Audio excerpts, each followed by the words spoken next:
Bonjour et bienvenue dans cette vidéo sur l'ancrage et la confiance en soi. Je m'appelle Marilyn Terry, j'exerce la profession de sophrologue et praticienne en thérapie brève, avec notamment les outils de la PNL, de la sophroanalyse, thérapie des schémas et psychothérapie positive. Aujourd'hui, je vous propose d'aborder le thème des ancrages psycho-émotionnels. Ce sont des phénomènes naturels qui sont très utilisés dans les thérapies brèves, comme le sont la sophrologie et toutes celles issues de la PNL. Je précise pour PNL, il s'agit de l'abréviation de programmation neuro-linguistique. La PNL est le résultat de travaux en psychologie qui ont été commencés dans les années 70 et qui se déclinent en techniques psychocorporelles pour notamment débloquer des freins comportementaux, donc obtenir des changements de comportement, faciliter les changements de comportement et également les changements de manière de penser.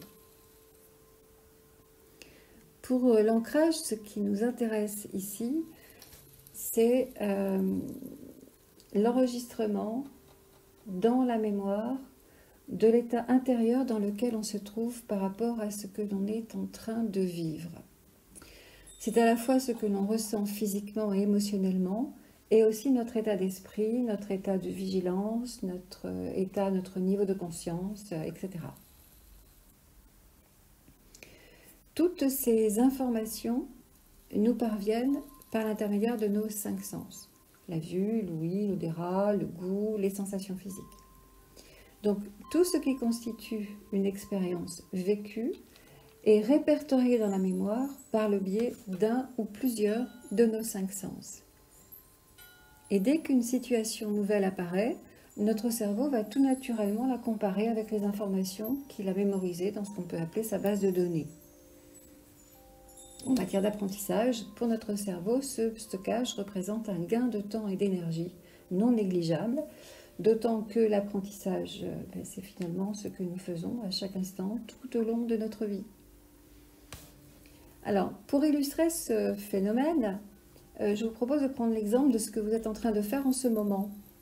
Là, vous écoutez le son de ma voix, vous regardez l'écran, vous voyez donc une image, des formes, des couleurs, peut-être d'autres choses qui sont plus ou moins éloignées autour de vous.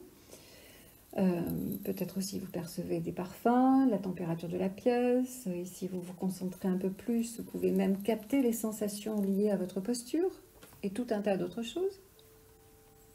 Et vous êtes aussi dans un certain état, dans un certain niveau d'attention et de concentration. Peut-être aussi de calme, d'agitation, de détente ou d'autres choses. Donc en même temps que vous vivez cette expérience, votre cerveau enregistre toutes ces données en plus de ce que vous comprenez de ce que je dis. Et la prochaine fois que vous écouterez une de mes vidéos, eh bien peut-être que vous vous placerez tout naturellement, sans rien avoir à faire de particulier, par exemple dans le même état d'attention et de concentration que celui dans lequel vous êtes en ce moment.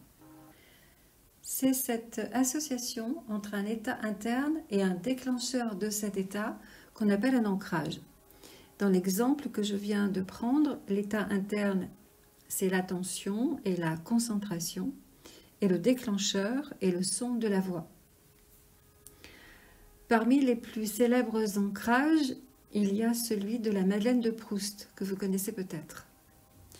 Mais vous avez peut-être vous aussi identifié un ou plusieurs de vos ancrages fétiches qui pourraient se trouver dans une chanson de votre adolescence, un paysage, un parfum, une saveur, un aliment qui vous ramène instantanément dans un certain état interne, un certain état émotionnel, un certain état psycho-émotionnel. Ce que je peux rajouter comme information sur le sujet, c'est que la puissance d'un ancrage varie en fonction du nombre de répétitions de la situation et aussi, et ou d'ailleurs, de l'intensité de l'émotion ressentie.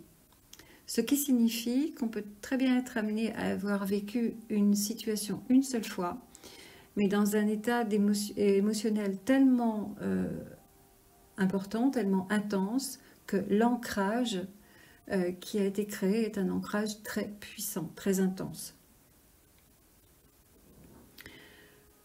Par ailleurs, nous ne sommes pas capables, tout simplement, de nous trouver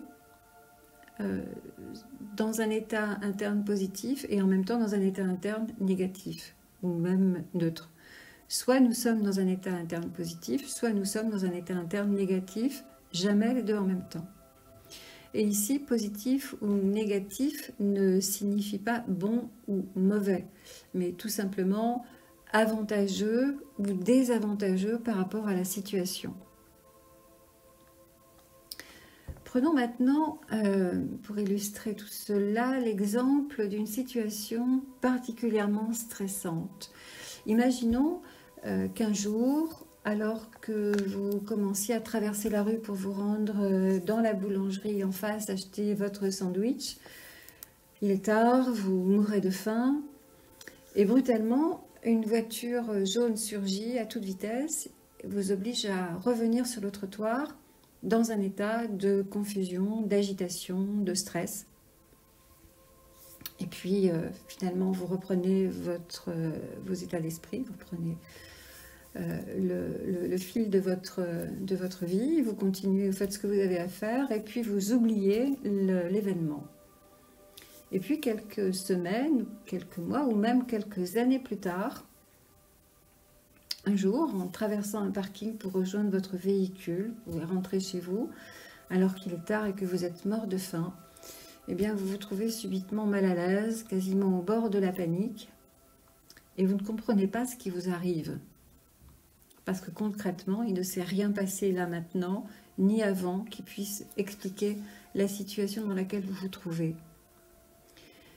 L'explication, c'est probablement que votre cerveau a tout simplement fait une connexion entre votre état d'être affamé, votre état de faim, et par exemple un véhicule jaune qui se trouvait garé là sur le parking, ou un autre élément en lien avec la première situation. Vous n'avez pas remarqué l'élément qui a déclenché, mais votre mémoire l'a fait. Et votre cerveau a immédiatement déclenché l'état de stress associé à la situation initiale. Voyons maintenant ce qu'on peut faire avec les ancrages. J'ai deux bonnes nouvelles. La première est que nous pouvons créer volontairement des ancrages liés à ce que j'ai nommé ici des expériences ressources avantageuses et ainsi déclencher des états psycho-émotionnels avantageux à volonté en fonction de nos besoins, comme par exemple se sentir confiant, bien sûr, mais aussi être plus concentré, calme, motivé, courageux et toute autre sorte de force de caractère. Est-ce que vous savez que tous les sportifs de haut niveau et aussi les professionnels qui ont besoin de se trouver rapidement au meilleur de leur forme, au meilleur de leur capacité, qu'elles soient physiques, intellectuelles, émotionnelles, eh bien ont programmé ce que j'appelle des états internes ressources grâce aux ancrages. D'ailleurs, l'ancrage de ressources est un des premiers outils anti-stress que l'on met en place en session de sophrologie. La seconde bonne nouvelle est que nous pouvons utiliser la création d'ancrage ressources pour désorganiser l'enregistrement initial, même très ancien, d'un ancrage négatif. Ça va permettre de sortir d'états psycho-émotionnels inadaptés dans certains contextes. C'est un travail très libérateur qui se réalise couramment en thérapie brève. Pour résumer cette vidéo, les ancrages sont liés à notre manière de mémoriser. Ils sont permanents, plus ou moins intenses, peuvent se révéler avantageux ou désavantageux en fonction des contextes.